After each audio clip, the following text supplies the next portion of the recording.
The official campus radio station of De La Salle University Dasmariñas.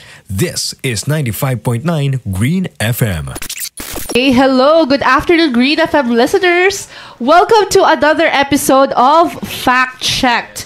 Ako ang inyong katuwang sa katotohanan, ako si Gwyneth Aristo. At ako naman si Russell Aguila, nananatiling matalas at alisto. Tinututukan kung ano ang peke at totoo. Ito ang Fact Check. Good afternoon. Ayan, so nandito na naman kami dalawa. Yes. But today, may mga kasama tayo all throughout the show. Sige, before we introduce yung mga kasama natin dito, let's just have a brief background before we begin. So this show, Fact Check, is a part of a multimedia series of deliverables and projects by select students of the DLSUD Communication and Journalism Department for Project Annie of the Google News Initiative, kung saan nagre-release kami ng mga fact-checking articles, videos, and this radio show in 95.9 Green FM. And with us for today is kasama natin sa topic natin for today. Magchichikahan tayo. We have... I am Cristana. Hello. Okay. I'm Giza. Ayan. Hi kayo sa camera. Okay. So, welcome again sa show, Ate Tana. And welcome, Giza. For the first time na mag-appear sa show. Natak lang po akong prof ko dito. Ayan. So, siguro, wag na tayo magpatumpik-tumpik pa. Kasi, medyo malaman ng ating discussion for today. So, ang title ng episode na to is, this is the second episode of Fact Check. At ang title nito is, Utu-utu ka ba? Ay, Parang harsh ba? Pero, kasi yung pagiging uto-uto, lagi ka akibat yan ng fake news, especially sa Pilipinas. So, pag utu-uto ka, ang ibig sabihin nun ay madali kang maniwala. Yes. Oo. At pag fake news ang pinag-uusapan, maraming tao yung madali maniwala. Naku po, lalo na sa Pilipinas. Diba? Ayan. So, yun nga, pag-uusapan natin yung mga dahilan, yung mga root cause na kung bakit nagiging ututo yung mga netizens natin dito sa Pilipinas. Na alam mo yun, kahit na ano lang yung mabasa nila, ina-absorb nila, tapos naniniwala kagad sila. Diba? Oo. Kasi, pag-uusapan natin dito ngayon, yung una, yung iba't ibang klase ng fake news na sobrang unbelievable. Yun. Na parang, pag tayo yung nakakakita, na fact-checkers yung nakakita, alam agad natin na, okay, hindi to totoo. For sure. Yes. Pero, sa karamihan ng tao, maniniwala sila. Kahit para sa atin, parang ang unbelievable niya or parang ang far-fetched niya. Pero, pag tinignan mo sa Facebook or somewhere sa social media, ang daming comments, ang daming engagement. So, pinag-usapan natin yun last week, di ba? Pero, mas i-dissect natin yun today. Di ba? Ayan. So, yun nga parang akala mo talaga, kapag binasa mo yung claim na yon, hindi ka kagad maniniwala, confident ka na wala ring maniniwala. Pero pag binasa mo yung mga comment talaga, pero ano ba yung sa palagay nyo, ano ba yung reason bakit maraming Pilipino yung naniniwala kahit na obvious na na siya, fake news na siya? Bakit, sa palagay nyo, bakit may mga naniniwala pa din? Yeah, let's talk about that. Pero, before tayo magsabi siguro ng mga sariling rason, gusto ko lang kayo tanongin, ano na yung pinaka-unbelievable? Yung parang bakit nila nasabi ito? Halata naman dito to, na nakita ninyo in social media. Pwedeng recent, pwedeng in the past. Sige, Ate Tana. Actually, ako, history ulit. Kay mama ulit. Ay, oh my God! May cameo na naman ang Sorry, lagi sa nanay ko. O, sige, go. Kasi, lagi niya sinasabi, kunyari, namatay si Mr. Bean. Then, yun na. Sabi ko, hala, hindi yan totoo. Tapos, next week na naman, may bagong artist na naman. Si Coco Martin daw, patay na. Like that. Yun. Sa akin, sige, siguro, Giza. one time, kay mama din to. Ma, alam mo na, nasisita ko siya dito lagi. Yes. Meron nung pauwi kami galing Pangasinan, nasa bus kami. So, nagtatalo kami, naririnig kami ng conductor tsaka ng driver. Sabi niya, alam mo, may anak na si Coco Martin tsaka si Julia Montes. Sabi ko, Ma! Wala pa! Pakakain mo! Sabi niya, hindi, nakita ko nila, basta nila, pinakila. Hindi nila anak yun, kasama niya lang yung artista yun. Hindi, nakita ko naman, niwala ka sa papakita ko sa'yo pag-uwi. Pinakita niya, sister, hindi naman. Artista yung bata. Kamukha daw kasi ni Coco Martin. Sinisit ako siya, ma, alam mo, nakakahiyang yung anak mo, nagpa-fact check, tapos ikaw naniniwala ka dyan. Nakakahiya. Oy, pero totoo. So, nung nakita niyo itong mga classic fake news na to sa internet, ano yung indication na parang, nakita din na parang, okay, hindi to totoo, for sure. For me kasi, yung link, pag bit.ly yung ginagamit, alam ko na hindi bit.ly. Alam ko agad na hindi totoo. Kasi once na-click mo yung link na yon, mapupunta ka sa ibang site. Shopee, Lazada. So doon pa lang sabi ko, parang may promotion ganon. Okay. Ikaw, Giza? Pag madalas kasi si mama, nanonood siya sa TikTok. So, yun nakikita yung mga, pag nakikita mong, parang yung mga nagko-comment, parang very, sila, positive yung pag-comment. Just yung pag, tinignan mo yung account, puro, kung ano na yung sinasabi, hindi ako nag-engage sa ganun. Siya, baka nag-engage. Huy! Okay, pero, sige, later, itakal natin kung bakit, ang galing na-mention niyo pareho, mothers niyo. So, parang may mapapansin tayong pattern pagdating sa maybe siguro age or demographic ng mga tao na madaling maniwala sa ganito. Pero in general din to kasi hindi, let's say, maraming medyo older na naniniwala sa ganito. Pero kahit even younger people, may naniniwala pa rin sa ganito. And siguro, before we go into that, makita natin yung iba't ibang uri ng fake news na sobrang absurd, sobrang, talaga ba? Bakit nila nasabi to? Parang halata namang hindi totoo. Sige, pakita natin sa screen ngayon. Ayan. So, ayan, sige. Yung isa sa mga outlandish na fake news, yung finact-check ko na na tungkol kay Samuel Jackson, Hollywood actor. Tapos, pinost yun sa TikTok na gumawa sila ng quote card na nakalagay doon, dinedescribe si dating Pangulong Rodrigo Duterte na best president daw sa solar system. So, ang nakalagay doon, hindi si Samuel Jackson. Ang nakalagay doon is Senator Nick Fury. So, talaga namang, Diyos ko, sabi ko, tapos shinare pa yun ng veteran journalist na si Jay Sonza. Jay Sonza. Oy, shoutout kay Mr. Jay Sonza. Bakit ganyan nangyari sa'yo? Station manager ka ng tapos ngayon naging ganyan ka na. Hinahangaan ko pa naman si Jay Sonza. Kasi nung 90s, sikat na sikat yan. Partner nga si Mel Chanco sa talk show. Ewan ko nangyari dyan kung ba't siya naging So imagine, veteran journalist na yun, tapos naniwala pa sa ganun. Tapos sinispread niya pa sa followers niya. So, kapag ikaw nakakita doon, kapag kayo nakakita na, sabi daw ni Nick Fury, na ganito daw ganyan, maniniwala ba kayo? Hindi, kasi headline pa lang, di ba parang hindi na solid yung news. The fact pa lang na, si Nick Fury nag-comment sa politiko ng Pilipinas? Di ba connect? Tama. Pero, when we see the comments, when we see the engagements dun sa post, naniniwala talaga sila. Diba? So, it's interesting na may tulad natin na pag nakita natin, alam agad natin, kahit hindi natin i-fact check, alam agad natin na hindi totoo. But there are people na, una, hindi nila fact check. At second, paniniwalaan na agad nila at first glance. Kahit sobrang far-fetched, sobrang unbelievable. Bakit kaya ganito para sa inyo? Sa akin, Naglag. Sa akin, kasi nag-umpisa sa education natin sa quality of education natin. Kasi nga, research talaga na yung Pilipinas ay top 10 sa reading comprehension. Top 10 sa pinakamababa.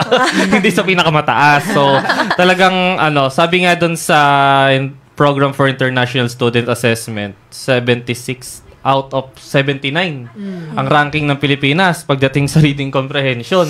So, doon pa lang talaga, aray ko, sa kabataan pa lang natin, may problema na. Tapos, meron ding studies sa World Bank, 2022 nilabas to, na 90% ng mga Filipinos na edad 10 pababa, nag-struggle na magbasa. Sobrang kasi naka-attend na ako ng webinar ni Sir Crisanto Avila. Hello, Sir Avila.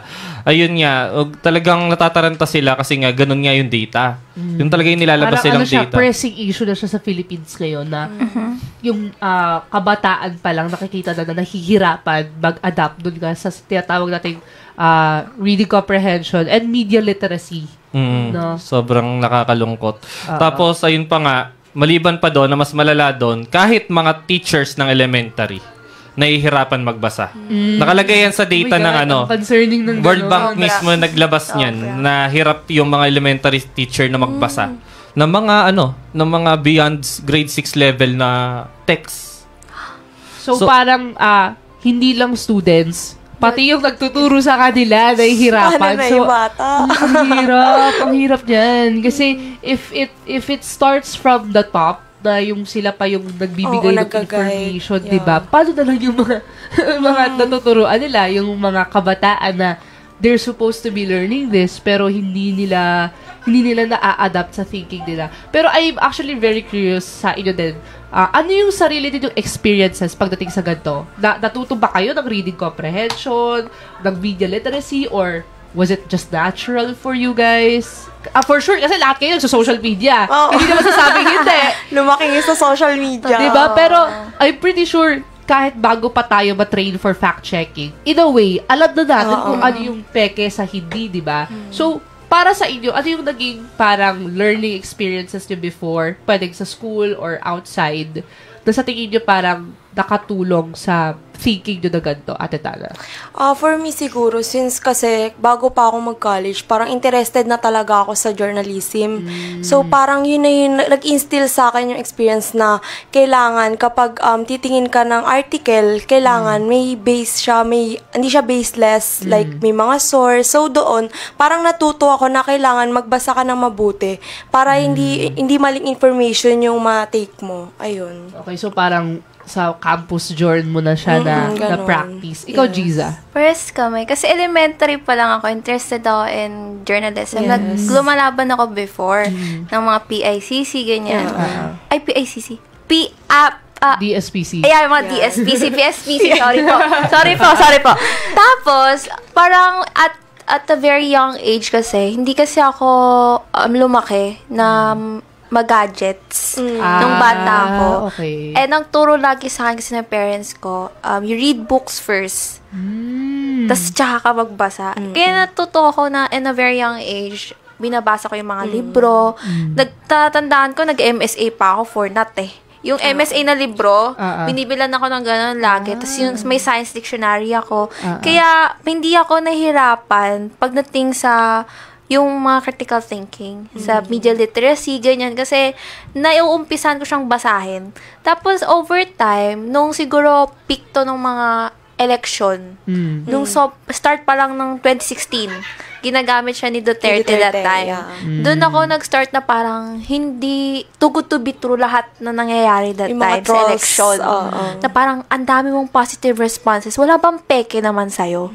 Yun. Doon ako nag-start magbasa. And naging, naging eye-opener siya para maging politically and socially aware ako. And ngayon, nag-aaway kami ng nanay ko kasi sobrang politically aware ako to the point na inaaway ko siya, bakit yan yung gusto mo? Sorry, ma. Love you. So, parang it starts sa younger years talaga. Always No. Kasi diba, ba't tayo magkakaroon ng early education if hindi siya natuturo on the early stage pa lang? Tama naman. Oo. Kasi I think yung experience ni Giza, similar siya sa akin, na parang bata pa lang ako, mahilig na ako magbasa.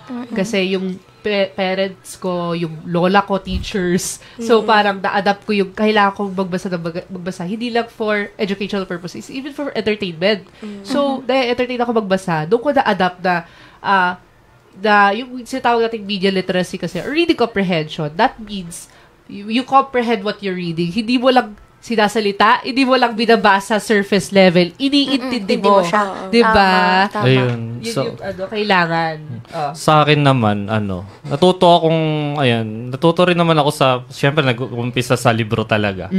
So, pero, mas gumaling ako magsulat, mag-absorb ng information sa social media. Ang ano lang siguro sa akin, ang kakaiba lang siguro sa case ko is talagang pinipili ko yung mga binabasa ko. And hindi ako natatrap doon sa kung tawagin natin is echo chamber. Yung echo chamber na, alam mo yon na na-stuck ka lang sa opinion ng isang grupo. And dahil doon, hindi ka na nagiging bukas, wala ka na nadidiscover na ibang ideas. Kumbaga, nare-reinforce na lang na nare-reinforce yung idea mo na yon sa echo chamber na yon hanggang sa minsan, kahit na sobrang delusional na ng mga information, may mga hallucination na talaga na nangyayari, naniniwala ka na. So, di ba? So, ano yun, example siguro ng echo chamber is yung sa Aldab. Hanggang ngayon, may mga naniniwala na... Wala mo tayong example yan. At dami mo nilagay na picture dito. Di natin ipapresent. Russell talaga. Meron dyan. Ay, actually ito. Pakita natin sa screen. So, ito yung Ay, wala na. Naka-slideshow kasi to guys. Pero, pinapakita namin sa screen na yun. If you are tuning in our Facebook live stream, these are examples of some of yung tinatawag nating absurd fake news or outlandish na mga fake news. So makikita mo, ayan, sige, i-narrate mo nga, Russell, habang nagpapakita sa screen kasi ikaw yung naglagay nito. So ikaw yung may alam. Habang yung isa-isa, ayan. Ayan. Ito yung claim na si Michael Jordan daw ay nakausap ni Marcos dati, hindi ito totoo. At best president daw sa solar system, si Duterte. According sa NASA. Sabi ng NASA. Ayan. Sino pa? Ayan. Oh my gosh. Fake to, Russell? Hindi, that's the research from the Ayun, sa top ito na yung sa sa PISA. na-mention natin kanina. Yan yung mga Grabe, 90% of diba? Filipino children cannot read or understand. Simple text pa yan. Alam mo, can I share something Go. about this? It's very bothering me kasi may mga pamangkin ako maliliit pa.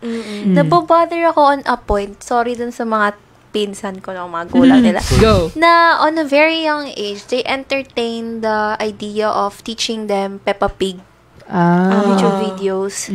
Ako nabobother ako kasi nga lumaki nga ako with books eh. I get it naman na parang natututo yung mga kids. Pero on a point na nabobother ako dun sa idea na they forget to teach those kids on their own. Na parang Tama. inaasa nila kay Peppa Pig. Dependent. Inaasa nila kay Blippi ang pagtuturo sa mga bata na dapat nanggagaling hindi ko lang connect kasi yung pagiging magulang nila. Ang inaano ko doon, doon kasi nag-uumpisa yung bata maging dependent sa kung ano nakikita niya online. Tapos, on a very young age, nagtitiktok sila. On a very young age, nagpo-post sila ng ganito, ganyan, which is very bothering me.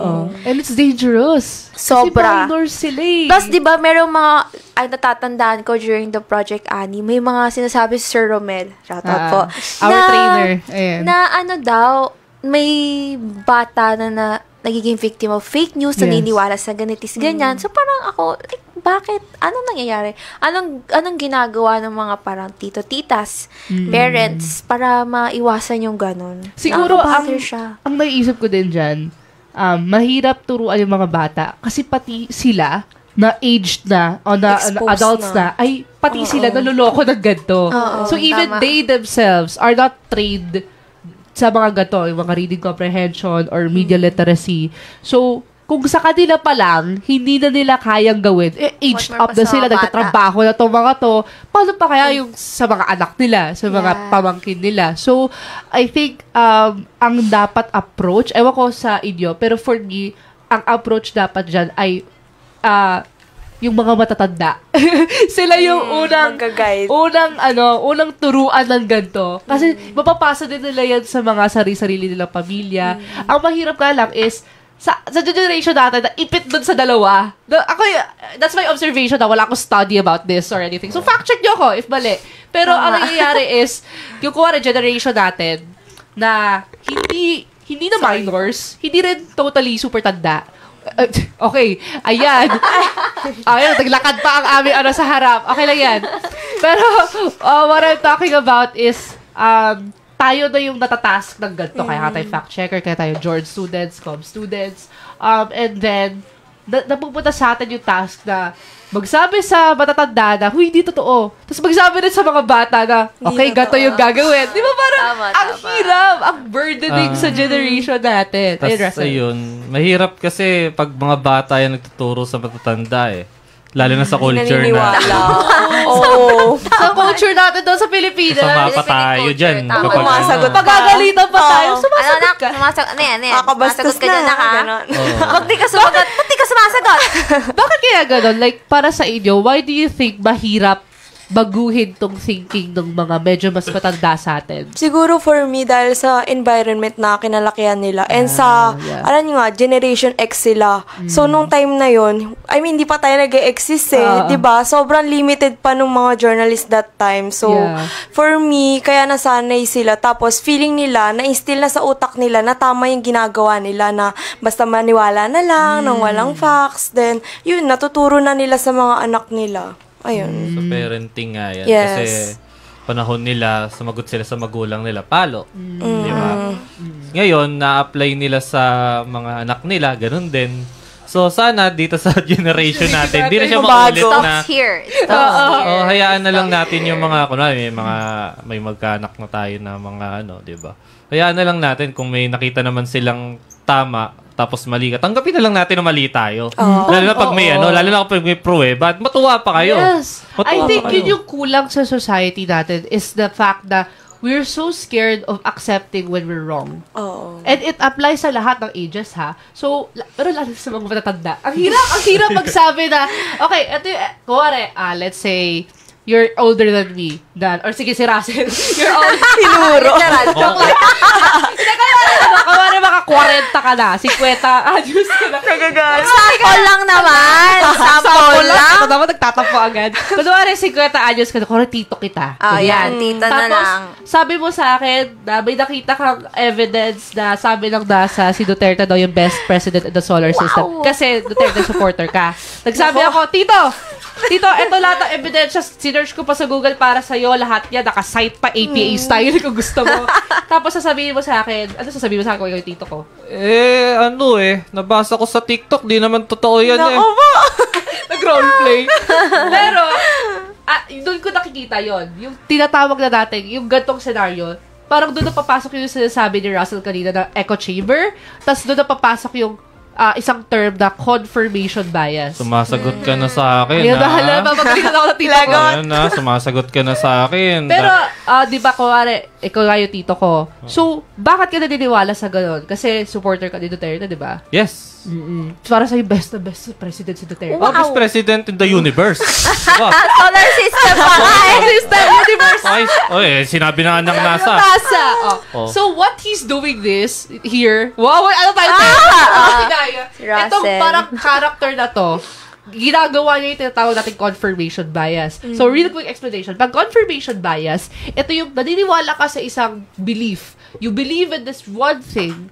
So, lahat ng i-absorb mong information, whether it's online or any other media, gusto mo lahat ng mga absorb mong info ay nagko-confirm ng belief mo na yon. Ayaw mo maghanap ng ibang info na sabi ng NASA, wala silang ganito. Wala Duterte supporter ako, so gusto ko Wala ka nang sabi ng pagpaniwalaan. NASA. Wala ka nang magagawa. So I think that's what makes it hard. Kasi, nagpapatong-patong yung parang mentality na, okay, wag ka sumagot, ako yung tama. Tapos, Susumbatan ka papatong pa yung sarili nilang biases, sarili nilang beliefs, o diba? And also, it goes always. Kasi lahat tayo may biases in my opinion, di ba? Wow, kahit bias. tayong common students, may sarili-sarili tayong bias. So, hindi natin naiiwasan, feeling ko, na mag-absorb talaga ng info na, yung gusto natin makita, di ba? But, ang hirap i-tackle na confirmation bias kasi yun nga yung sinasabi ko na ayaw minsan makinig ng mga tao kapag hindi sila kasama sa partido na yon or kasama sa belief na yon. So when you try to shatter their beliefs, hindi sila maniniwala. Sila. So itong mga fake news na pinineset natin kanina, I think nagsaspread sila sa mga community online na yung echo chamber. Tapos kanina na-mention mo yung Aldab, di ba? Oh, yung Aldab, nako. Aware kayo doon, di ba? Yes. Oo, avid fan ako ng Aldab. Cut niya lang ako eh. Party kayo ng echo chamber. Naku po, baka magtalo. Aldab. Nung nilagyan ni Lola ni Dora ng plywood, nag-iiyak kaya Alala ko din yun. Pumasok ako. Buti na lang kasi elementary ako. Talagang ang 12 na sa bahay na. Kaya tutok ako doon. Pero aware kayo doon sa yung a little later na to ng Aldab boom. Yung yung rumor na may anak daw sila. Oo, Yes. Tapos ako. Dito ba yung sa presentation? Wala. Ako noon before. Sige, try natin. May anak na sila eh. Hala, si ate, hindi matanggap yung papakasal sa iba si Maine. Kasi may cut din na rin, di ba? So, nag-a-artist yun. Oh my God! Yeah. Talagang mga kaanuhan. Ngayon. So, Actually, may share ako dito. Oh, go. Kasi personal experience, may stan Twitter kasi ako. Ayan. Then, parang inasar ko lang yung yung Aldab na sabi ko, haha, buwag na. God! May sorry, may nag-comment sa akin na fan ng Aldab. And I think nung chinek ko is senior na siya. Then, bigla ako nila pag ng TikTok video. Sabi, may anak na sila. Tapos nakalagay din yung ring ng Aldab. Okay. Sorry. Kasi Tapos, kinasal nga daw sila. tapos yung video, ano yung sinad niyang video sa'yo? Parang Siya slideshow lang na compilation ng... Tapos yung background, God gave me you. Oo, parang sila lang din nag-edit. Alam nyo, gustong-gusto ko talaga yan i-cover sa isang documentary. Kung bakit ganun sila nilamon ng ng fantasy. parang naging kulto siya. Oo. Diba? Alam niyo yung video na kumalat? Yung parang Oo, nagpe-pray. yung kumakanta sila. May kandila sila. Oo, ginawa nila santo si Alden sa si Maine. Aldab vision. Oo. Pero aware naman tong si Maine at si Alden about those issues na parang wala po akong anak. Di ba nagdi-disclaimer si Maine? But even so, kahit si May na mismo yung Sabi, ayaw pa rin nilang maniwala. Diba? Talagang, Yeah. napaka-solid nila dun sa belief nila na, okay, so, naniniwala ako na may anak ka. So, kahit ikaw mismo magsabi sa akin, I don't care. Nakita ko with my own two eyes. Ganun sila. Tapos, ayun, kinasal na si Maine kay, kay Arjo. Sinasabi naman ng mga tao ngayon, clone daw yun ni Clone naman daw si Maine. Hindi daw totoo yung kasi yung totoo daw na Maine, tinatago daw ng ng mga tigait bulaga. Oh my God. Di ba? Napaka, talagang ginagawan talaga nila na storya para lang ma-confirm yung kagustuhan nilang makita. Confirmation bias. Ayun. Echo chamber yan. Kasi pag tinasabi natin echo chamber, yan yung parang theory na okay, nakatayo ka sa isang room na nag-e-echo boses mo, lahat ng sasabihin mo, yun yung babalik sa'yo. Walang ibang magsasalita, ikaw lang. So, pag echo chamber, ibig sabihin na, nagtipon-tipon lahat ng mga tao na naniniwala sa bagay na to, whether it's true or not.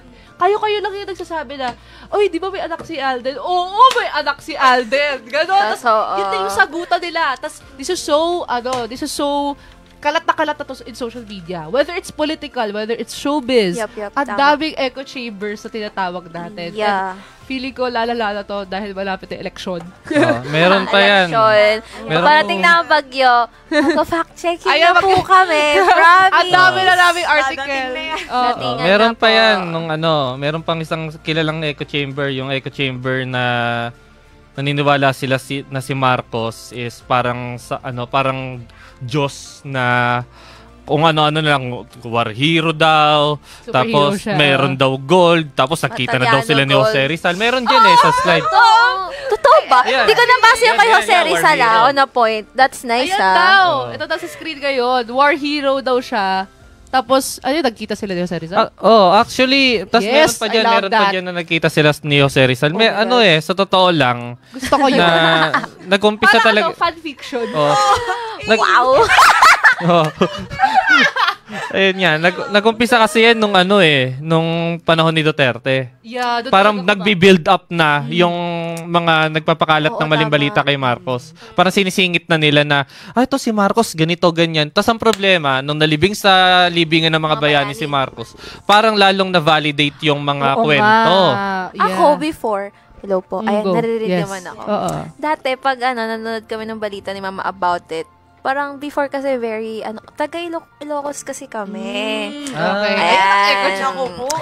Kasi, sorry po. Tapos, may character development naman ako. Thank you, Lord.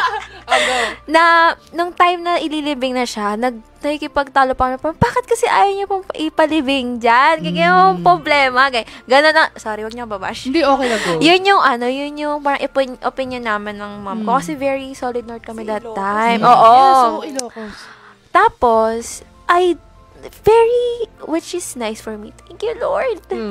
Ang daming nag-send sa akin ng mga articles. Why not to like stand them? Or like, bakit kung sinusuportahan yan? At yung buong pamilya ko po, yung iba sa kanila, mga Marcos fanatics naman talaga. And may iba rin namang Lenny during the elections. Pero talaga nagkakagirian kami pag mga ganyang usapang politika. Pero my views are not same as their own views. We have different opinions, and that's what I love about our family. Wow. Ayun. So, Ayun, parang, no. the breakaway dun Oo, sa confirmation. Wow! Oo. Thank you, Lord. Thank you, Lord. Kasi dati Ayun. ang TikTok ko, puro si Sandro Marcos. Kinikilig pa ako. Meron pala tayong example na Ganon! nakatakas ng echo chamber. Nakatakas sa echo chamber. Oo. Thank you, Lord. Kasi kinikilig pa ako kay Sandro Marcos doon. So, nakikita mo yung TikTok ko kaka-heart ng Sandro Marcos. Shit, ay! Oh my God, wala. Ayan na. Pero Ang ano pogi yan, niya. diba? Before, ang maganda yan, kasi ikaw mismo yung nag-effort na, maalis na ako dito. open-minded at Tama. maghanap ng iba pang maganda perspectives. nating example. Wow! Ang galing naman. Pero I'm curious na sa'yo, Ate Tana. May instances ka ba na ngayon pinag-uusapan natin to that you thought na parang normal lang naman to pag-usapan pero in retrospective ay echo chamber pala siya or confirmation bias pala siya. Actually, may nabasa kasi akong article recently lang. Kasi di ba nagka-election din sa, kaila Donald Trump. Yes. Tapos dyan na lumalabas yung mga peking articles sa celebrities. Yeah. Ang nabasa ko, si Taylor Swift daw, ine-endorse niya si Donald Trump. Aha. Ay, nakita ko to. Okay. Diba? Yeah. Tapos, ang pinak-check din yun, then nilalabas na wala pa siya talagang ine-endorse na celebrity.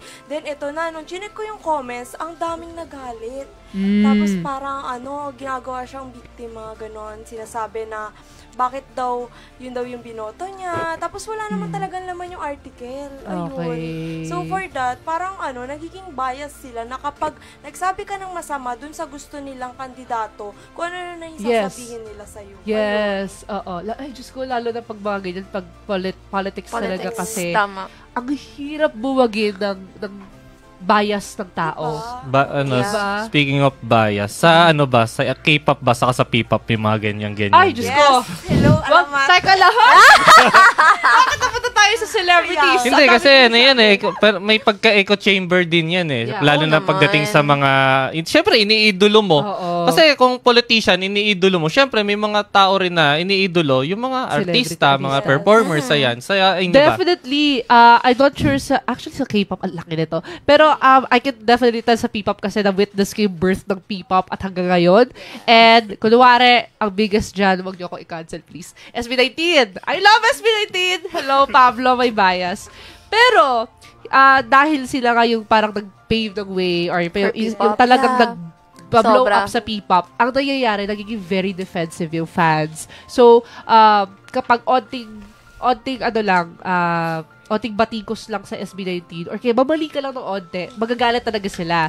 Minsan valid, pero minsan nangyayari yung sinasabi natin echo chamber kasi lagi na lang, okay, the best SB19, sila lang yung the best P-pop group ever in the world. Ganun na lang lagi. So, nahihirapan mag-develop yung community.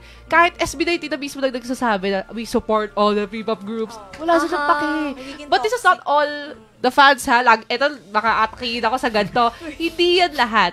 So, let's take that with a grain of salt. Pero, it's normal sa, lalo na sa gato. Kasi iniidolo mo di ba? Ayun nga, kaya mahirap Oo. Kaya mahirap masira yung echo chamber kasi, syempre, nadi-discourage yung mga tao magsabi ng totoo. Kasi, kaya katulad niyan, parang kinukuyog ka. Kunwari, may sabihin ka na na nakahiwalay dun or malayo dun sa paniniwala nila. Kukuyugin ka nila. It's either ika-cancel ka nila, pagbabantaan ka nila. Alam mo yon, parang hindi worth. Sa totoo lang minsan hindi worth na magsabi ng totoo. Pero as a fact checker, kailangan nating sambutin yun eh.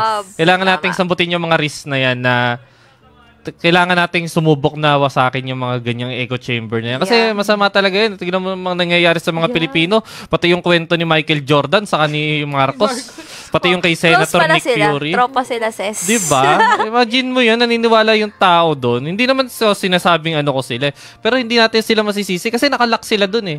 Oo naman. Para kang tao we lack na... the education for it. Kasi at least tayo, we're privileged kasi. Tama. May privilege tayo na nakapasok tayo sa Lasal.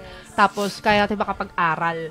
So, may mga tao na, alam mo naman natin, Pilipinas, third world country, hindi paka-onti lang ng may kaya dito sa bansa.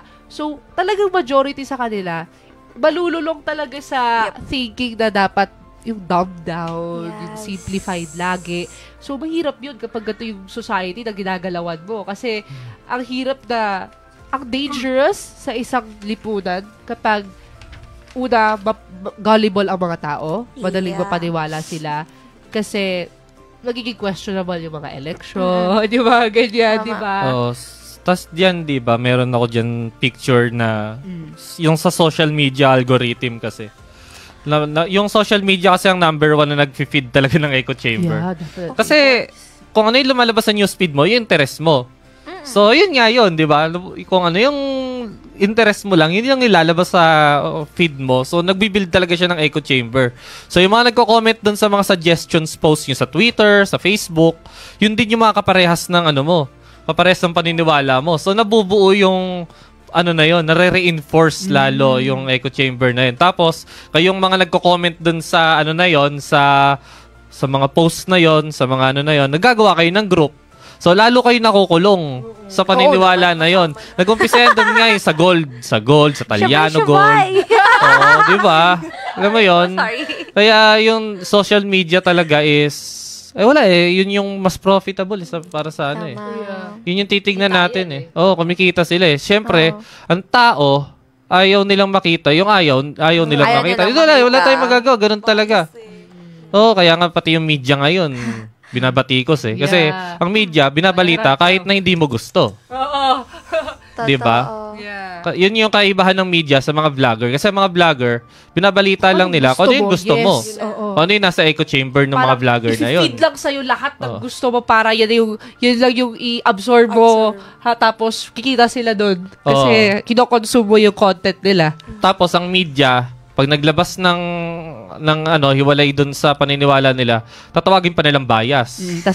Tapos media pa yung fake news. Media pa yung fake news. Bayaran daw. Pero yung mga vlogger, hirap na trabaho natin, di ba?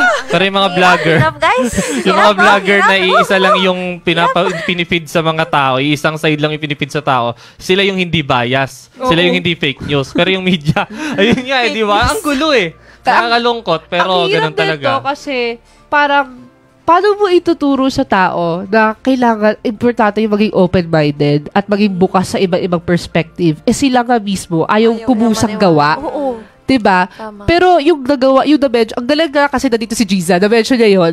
Kasi that's an example of what we can do. Sure, Artie. Baka naman. So parang, sige, habang malapit na tayong maubusan ng oras, I'm just very curious, kailangan kasi natin pag-usapan, hindi lang natin pwede i-address to. Kailangan maghanap tayo ng solution. Even in the most little ways. Syempre, isa na dyan yung mga fact-checking na ginagawa natin. Pero kayo personally, ano yung mga actions na ginagawa nyo or gusto nyo gawin para nga matakasan ng mga ninyo personally or ng mga kilala ninyo yung ganitong klaseng way of thinking na dangerous sa kanila? For me siguro, ito personal experience kasi noong 2022 election, may friend ako na iboboto niya si Bongbong Marcos. Okay. Then, ang ginawa kong actions doon is nag-send ako ng mga source na kung bakit dapat iboto si Lenny. Ayun. Tapos, kailangan mo lang kasi talaga silang kausapin, tsaka itry mo nang itry. Like, huwag ka susuko kahit sa una parang di sila naniniwala kung bakit ito dapat yung iboto.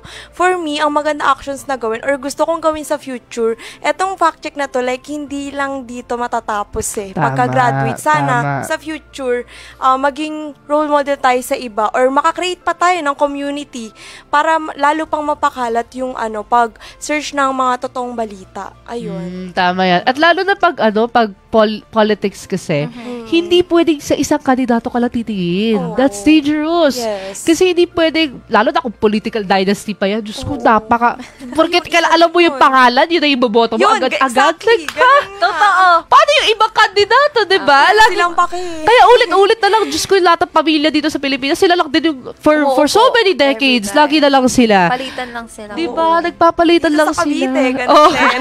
Di na natin papakalanan. Dito ay lalo na dito, Diyos ko. Ay, isa-isahin natin ang ano. Next episode.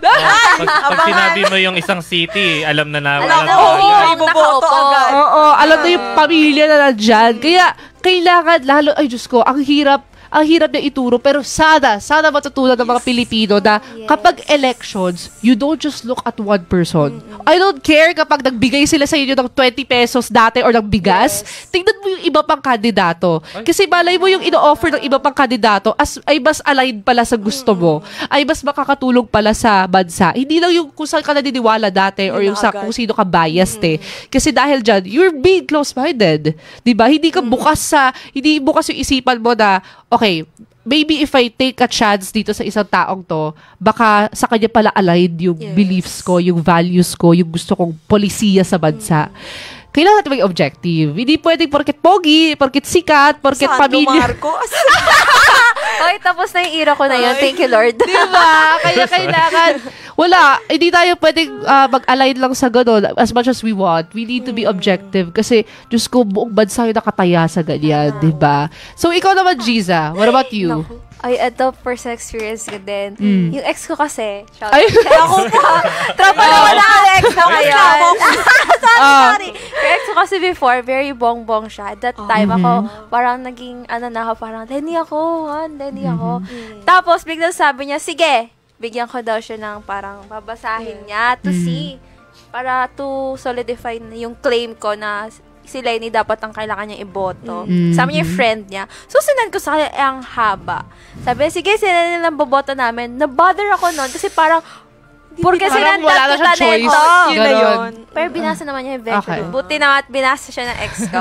And for me, tama yung sinasabi ni Tana, what we're doing right now, it shouldn't stop here. Tama. Parang it's really nice if like the department or the students itself, magkakaroon sila ng sarili nilang fact-checking group or ituturo siya in our classes. Tama. Kasi critical na Yes. na yung state Oo. ng country natin when it comes to fake news eh. Ay, hindi pala siya dapat tinatawag na fake news. Sabi ni Sir. Pero wala eh. Ganun talaga yung common word. Pero, Oo. I mean, critical na siya. So, dapat pinagtutuunan talaga siya ng pansin on a deeper level. On a policy basis, Oo. on the administration Oo. level, di ba? At hindi lang dapat siya nagfo-focus on politics. Kasi, Yes. totoo naman, At madami celebrities, talagang mga entertainment. maling informasyon when it comes to politics. Pero, Exactly. meron pa on other aspects na dapat nating tignan. Yes. So, tama yung sinasabi mo na, kasi we've already presented the details, the facts, the statistics. So, it all roots down sa education system ng Pilipinas.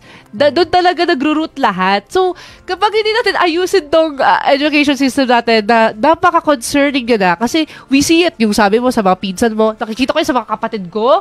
Diyos ko, ang baba ng reading comprehension nila. Kahit journalist na yung ate nila.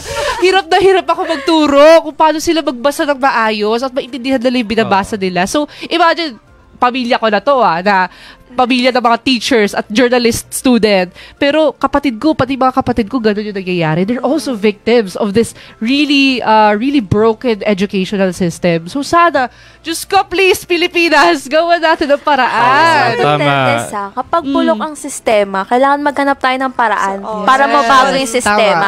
Huwag tayong dadagdag na maging bulok pa mismo yung Problema ulit. sistema. Yes. Ayan, sabi ng director Sabi ng namin, ng station Sabi ng manager. prof, tama na daw. Okay. Russell, do you have last words? Ikaw pa naman, naabutan mo yung boom ng gantong klaseng Grabe sistema. naabutan na. Sobrang tanda. Luma na tayo. Sorry, kanina mabiktima si Russell dito, pero go. Ayun nga, yun lang naman. Tama si Gui kasi nag-umpisa lang talaga yan sa education system natin. Lalo na ngayon, imbis na dagdagan yung sweldo ng mga teacher, imbis na gumastos diba? tayo sa training ng mga teacher, kasi hirap na yung mga Sobrang teacher. undertrained ng mga teachers sa Oo. Pilipinas. Ginagawa natin, magdadagdag tayo ng confidential funds. Wala tayong magagawa dyan. Yeah. Diba? Dapat, ayusin natin yung sistema talaga. Kasi, imbis na nagkakaroon tayo ng mga panibagong henerasyon ng mga critical thinker, lalong Mas naging dumb down lang yung bawat generation. Katulad nito, yung mga kapatid niya nga daw. Diba? Akala ko nga ngayong sobrang diba? concerned ba ako sa mga kapatid ko. Sana matulungan natin. And even, we're talking about policy basis kasi educational system ng Pilipinas. But even us individually, in our own small things, itong ginagawa namin, the fact-checking and everything, that's another way to help. That's another way to add to that mission na, okay, kailangan ang Pilipinas sa mga tao sa bansa, dapat magaling mag-isip. Dapat hindi lang simple, hindi lang madaling mauto. Kasi nakaka-hurt pag tinawag ang uto-uto. Diba? Napunta ko dito. Napasok mo na. Yes. Test closing skill na. Kasi overtime na. Overtime na kami. Pero dapat matuto tayo na hindi lang tayo maging uto-uto, mag-isip tayo ng maayos, at dapat lahat ng information na nakikita natin, whether it's on social media or any other type of media, we need to look at it critically. At let's open our minds and everything we see. Ayan, sabi ng director namin, wrap up na, kaya wala na tayong oras. Thank you so much for being with us. Thank you so much po. Ayan. Thank you, Sir Arte. Thank you, Sir Arte, na nasa likod ng camera. At kay Kuya Pat, who's Thank you so much who's po. doing our tech right now. Okay, that's where we'll end the MVP discussion for today. Again, wag tayo maging utu-uto, okay? Mag-isip tayo ng maayos. Once again, ito ang inyong mga katuwang sa katotohanan. Ako, si Gudas Aristo. At ako naman si Russell Aguila, laging maging matalas at alisto. Tutukan kung ano ang peke o totoo. Ito ang Fact Check! Thank you, guys. See you sa next episode.